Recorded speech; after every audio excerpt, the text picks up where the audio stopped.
His blood shimmered under certain lights. His heartbeat had a frequency the doctors couldn't measure. The storm lasted 12 Earth hours. On Mars, that meant a full day of howling dust winds, static lightning, and sky so red it looked like blood.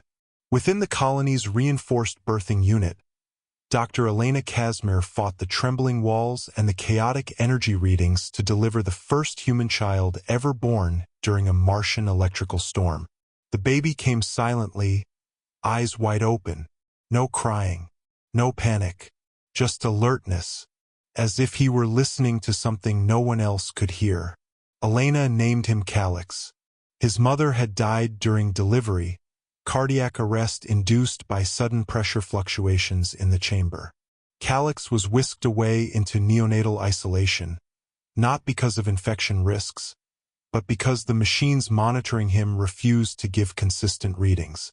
His oxygen saturation levels floated far above normal. His heart rate was oddly rhythmic, pulsing like a metronome, but at a range beyond human capability to match. Blood samples showed anomalies, proteins no one had cataloged before, and an odd shifting glow when exposed to Martian daylight. At first, the anomalies were blamed on equipment errors caused by the storm's interference. But days passed, then weeks. The anomalies persisted. If anything, they evolved. Calix didn't crawl. At 6 months, he levitated only for a second, but enough to set off every gravitational alarm in the nursery. It became a trend. Whenever he was alone, the gravity didn't seem to work on him the same way. At 1 year old, he floated across the observation chamber like a feather drifting in still water. No one knew how to explain it. The official reports were sanitized. The word mutation appeared only once, buried beneath technical jargon. But off-record, whispers traveled through the colony like static. "He doesn't belong to Earth anymore," one technician muttered. By age 5, Calix was walking on walls. Not with effort, effortlessly. He could reduce his weight to nearly nothing, then increase it again to normal when he felt like it. Artificial gravity fields meant nothing to him. The Martian researchers started calling him the Flux Child. He had tutors instead of playmates.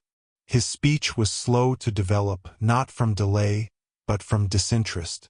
His mind worked differently, faster, detached.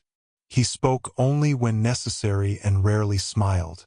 Yet his intelligence outpaced every child Earth had ever known. Earth took notice. At age 8, a delegation from the Earth Genetics Institute arrived on Mars. They brought diagnostics, needles, and questions that they already had answers for. What they wanted was confirmation. Dr. Elena Casimir, who had raised Calix like her own, refused to let him be treated like a specimen. But the Colony Council overruled her.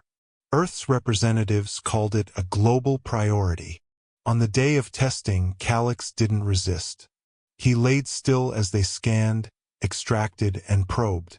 He let them measure his bone density, 3 times stronger than expected. His muscle composition denser yet lighter. His immune system impervious to every pathogen they introduced in simulation. But it was his DNA that drew gasps. There were base pairs that did not exist in the human genome. Sequences that shifted between scans. It was as if the storm had rewritten part of him, or something else had. Self-repairing DNA, one geneticist whispered. No, not just repair. Adaptation. Active adaptation. He was not just immune to gravity. He was becoming something else. Earth requested his relocation. They wanted him on the surface, under their gravity, their labs, their control. Elena protested. Calix refused.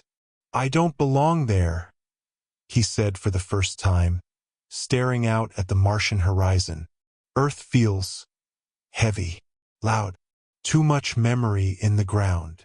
He had never been there. How did he know? The council voted to send him anyway. At age 10, he boarded the shuttle in silence. Elena hugged him. His body felt cold, not lifeless but detached, as if his warmth came from somewhere else now. The moment the shuttle entered Earth's atmosphere, Calix began to shake. Gravity hit him like a weight he'd never trained for. Not physically, biologically. His blood thickened. His lungs felt slow.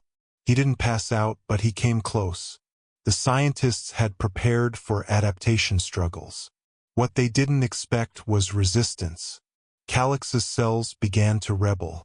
What should have been a slow acclimation became cellular war. His white blood cells treated Earth's air like an invader.